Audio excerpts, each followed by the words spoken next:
Assalomu alaykum hamma kanalimiz a'zolariga. Keyingi navbatda uskunamiz hozir Norin tumanida o'rnatyapmiz. Ikkalamiz bilan yerlarni tayyorlashib, bu yerda qoliplarimiz. Ishlarni kecha kelib kuyib chiqarib ketganmiz. Ertalab qo'limiz tushib kirdi yozi. Xudo xolasa kesib chiqib chiroyli chiqarib olishdi. 3 reskada kesilgan buni. Yo'llari ham taram-taram bo'lib juda chiroyli bo'lib chiqdi.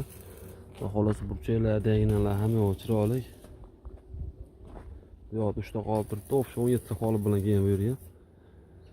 Suv yo'ngichlarimiz 1 tonnalik. Bu yerda mana suv motorlarimiz montaj holatda.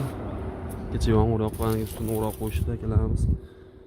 Suvlarni to'ldirib uje ishni boshlashyapti akalarimiz hozir. Nishalkalarimiz bu yoqda mana.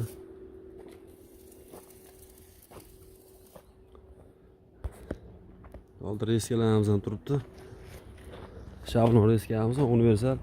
Undan boshlab tortib ketaveradi. 20, 30, 60 razmerda kelgan tog'chiga qarab kesib ketaveradi. Bort ruchkalarimiz qolipli bakovlar 4 tadan qisadi. 4 tali zajin bir tomonda o'zida, bitta qolip 8 ta zajin qisadi o'sha. Bu yerda hozir o'sha hisobda 17 ta qolip bilan keladi.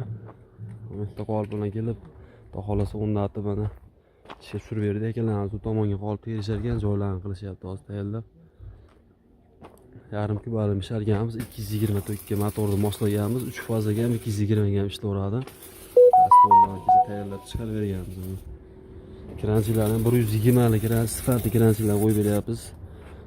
Xudo xolasa ekrandan raqamlar aloqa chiqib olsa, penavlo, gazavlo uskunasi kerak bo'ladigan bo'lsa, O'zbekiston bo'ylab yetkazib beramiz. Bemalol telefon qilaverasizlar. Kanalga obuna bo'lib, like tugmasini bosib qo'yishingiz nasib qilsin.